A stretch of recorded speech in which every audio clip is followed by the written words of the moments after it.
Hello everybody, this is Goran and Eloy from EffectiveTDs again.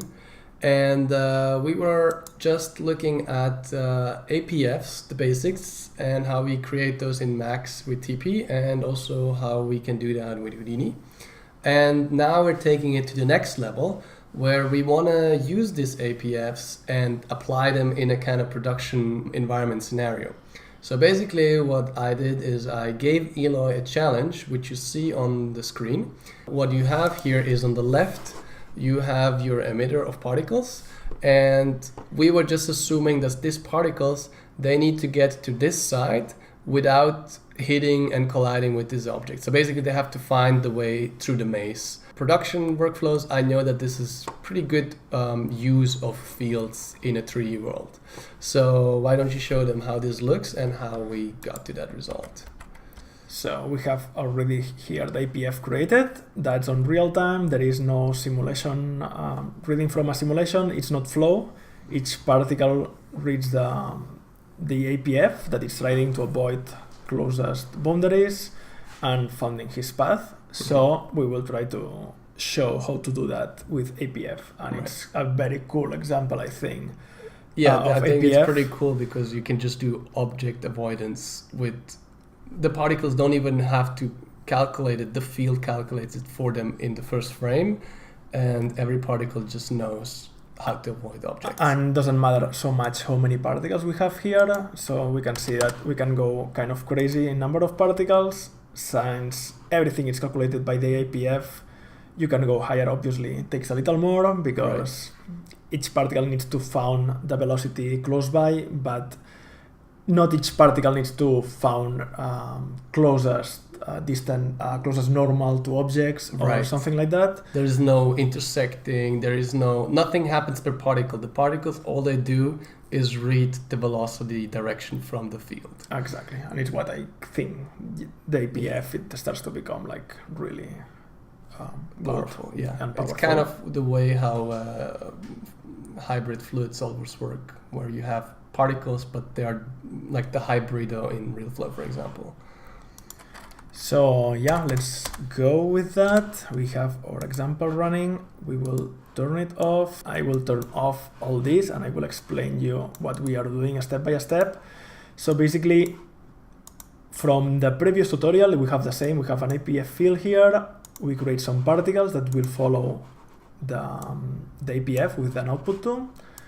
And here we create the field. We have the initiator. It's giving the area of this field. Basically, our field now it's contained on the space that we need, making sure that grabs all our objects.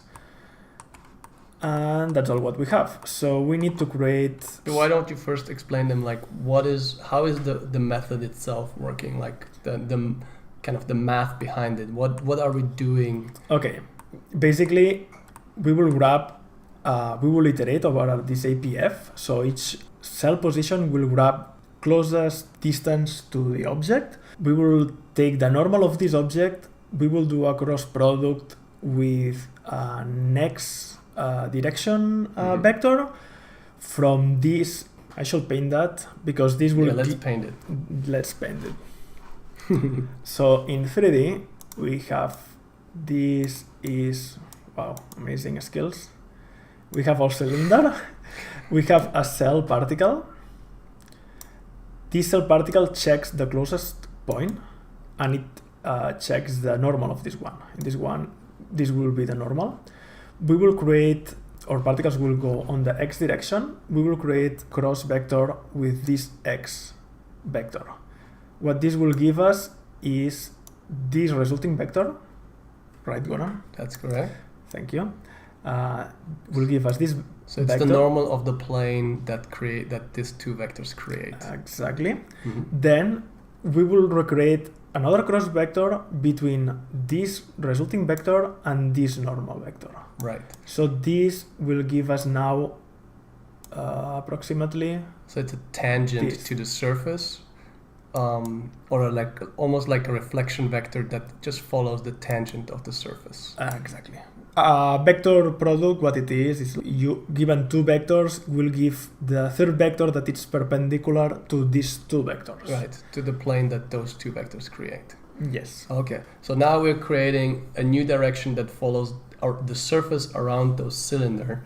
And what we also do is we just blend between our original x direction, our incoming kind of velocity, like that's the one, and based on distance to that cylinder, we blend into that resulting double cross vector tangent. So the closer the particle, or the closer the cell to the surface, the more it gets from that tangent. So that way we get like a smooth transition, and particles kind of start already avoiding the object before they even touch it. Yeah. Yeah. We will get something kind of like that. Exactly, like those arrows.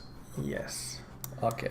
So yeah, automatically each shape will always avoid the cylinders. Yeah. And at the same time, they will try to follow one main direction. Right. And just as a side note, I think you are an amazing painter, Eloy. Thank you. You could just switch industries and become an artist. I know. So let's try to do that now. The theory is this one. Let's see how we apply that in TP. Let's start reading these objects. We will need geom helpers for that. Mm-hmm. So let's go with a helper, geometry, an object. First, we want to load these objects. Will be these cylinders, and also we want the walls. Mm-hmm. Doesn't matter how many objects we add here, TP will iterate over all these objects there. Mm-hmm. Now we want to have information about these objects. We need to access the normal of these objects. For that, we have to use the geometry particle. Right. I think so. Yes. So that is the normal of the closest point to each cell. Or basically that gives you the closest point on to each cell first. Exactly. Yeah. We will get, so from each cell, it will give us the closest point on each object. Yeah.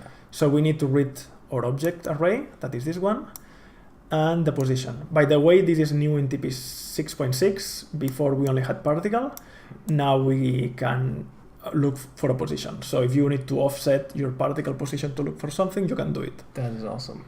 And we need to do that on the position wall. So each of these cells will evaluate.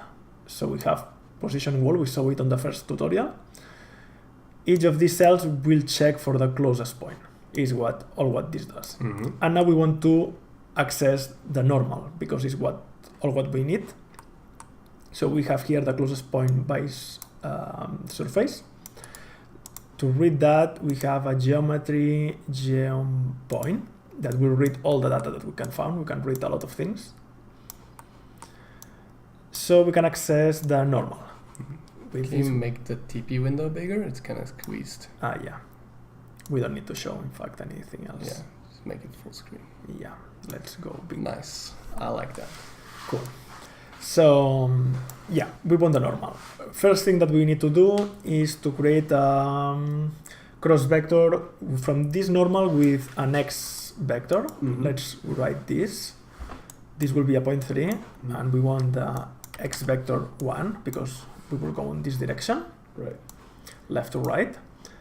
And let's do a cross vector. It's very easy to do that in TP. I don't think that in Houdini it's so easy. You think so? Well, it is a little bit trickier. I think that you need to write some expression manually for sure.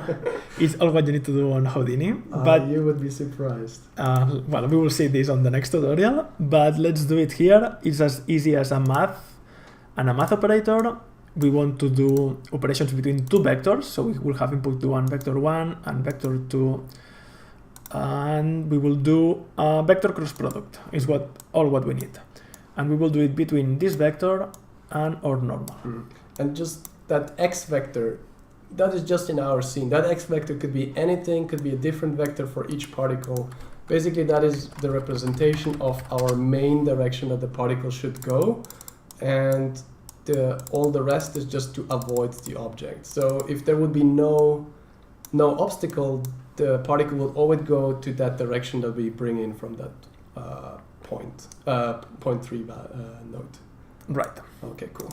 So now we need our second vector. We create the first a vector. I don't remember if I have. Yeah, this vector, what it does is the cross product between this and this. So we get this vector that I will draw in green. I don't know if it's very visible. Here we go. Oh my god, this is Look. starting to intimidate my drawing skills right now. I know. So we get this vector. So that's what we have right now. Yes. Okay. Now awesome. we need to go for the blue vector that will be this one. Is what we will do now, the blue vector. To calculate that, we need to do another cross vector, so simply copy that between this vector, yes, this vector, and the normal.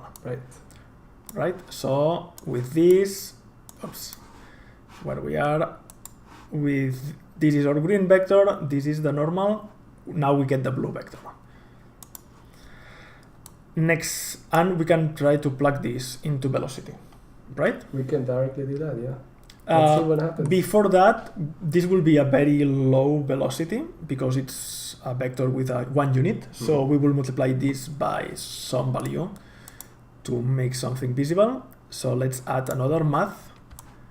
We can drag and drop. Now we want to multiply. So our second input will be a float. Vector.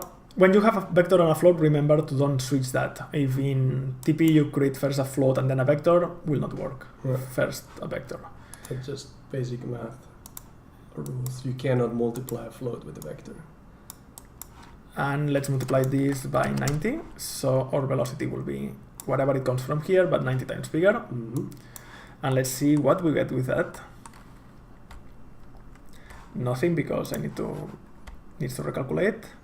And we turn this dynamic set off. That's a good idea to check.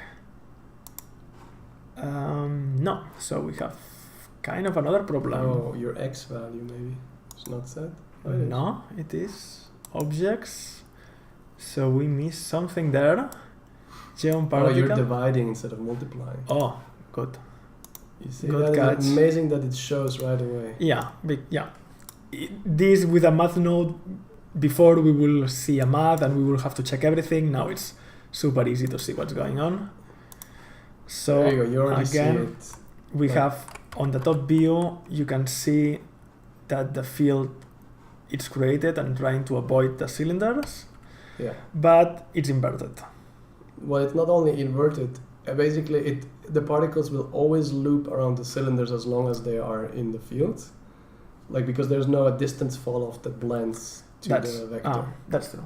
Right. But this is cool. If you want particles to orbit around objects and follow the surface, this is like a perfect surface follow operator already. So if you had a complex surface, you could just with this, you could generate a surface follow operator. And the particles would just follow the surface. That makes sense. But why it's reverse, Goran? I think you need to switch the second cross vector inputs. These two? Yes. Yes. Let's do it again. Now we have the good direction. Bam! Look at that. But we don't have a blend. That is the next step. But as you can see, particles try to avoid the cylinders. Yeah, they just don't have the blend. So they're kind of keeping the distance to their objects. So yeah, we will create a blend based on a distance to the closest object, and we will blend between this cross vector and this direction. So when they are far away from any surface, we'll try to go on the X. As soon as they go closer, gradually they will try to avoid the object. So we will create an expression for that. You need an expression mode. We need two vector inputs. One will be A and the other one will be B. We need a value to blend between these two, and will be in a scalar and will be a blend. And then we will have our output that will be a vector, and this output will be a direction. Blend direction, but direction it's fine.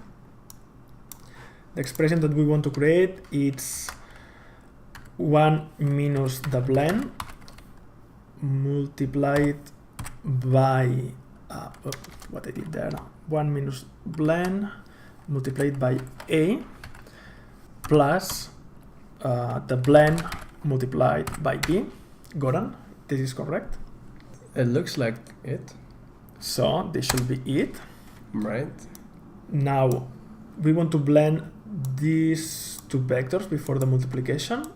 We will blend between this vector and this x vector based on a value to value that we don't have yet. Helper standard value to value. So we want this value to value based on the distance to the surface that we have it here, closest point distance. So we will say in a distance of 15. Do it between 0 and 1. This should be fine. So basically whatever is 0, avoid, and whatever is 1, keep that original vector. Yes. Okay. So let's see again what we have. You didn't plug anything. That's a good catch. It's important to plug things if we want this to be working. And as you can see, this is working. Already done. Yes, easy and smooth. That was amazing. Now the cool thing is that with the signs we have, and that was super quick. I mean, that was like... Yes, it takes like 5 minutes. And explaining everything. Yeah. This should take like less than a minute to create from scratch. Now, with this curve, you can manipulate how these two values blends between. So you can have more defined streams if you want. Right. You have full customization with that.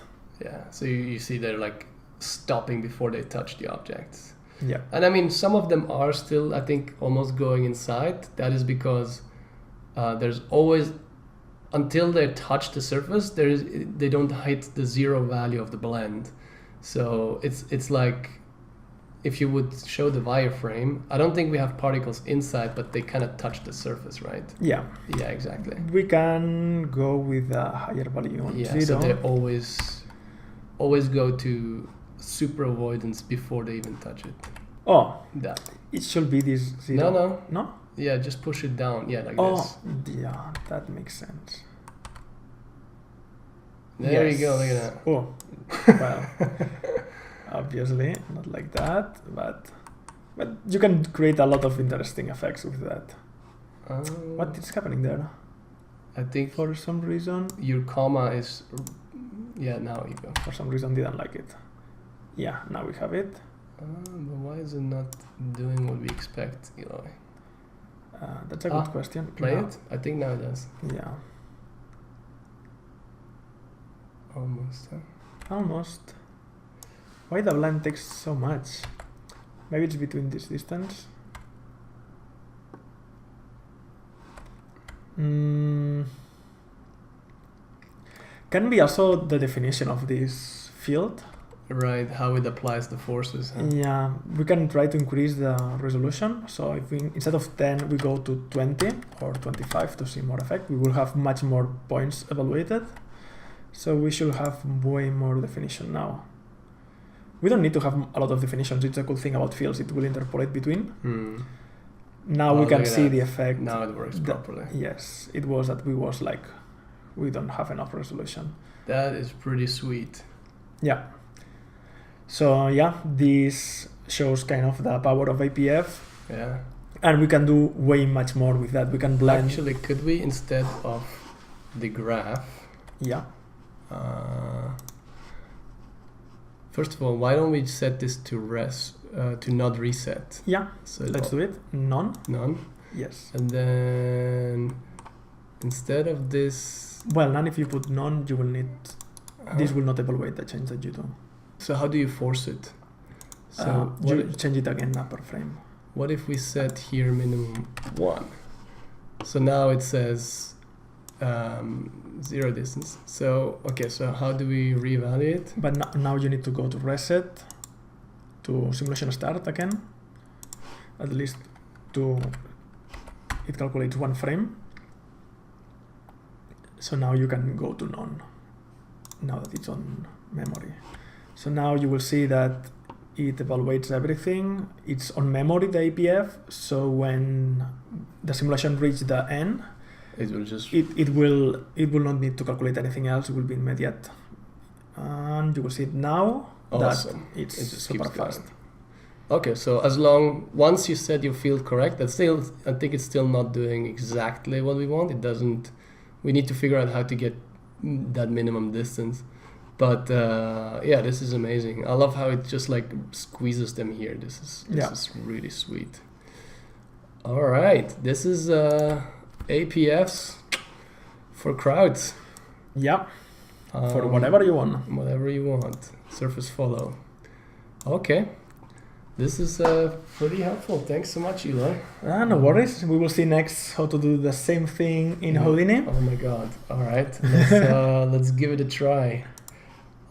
See you guys over in the Houdini session.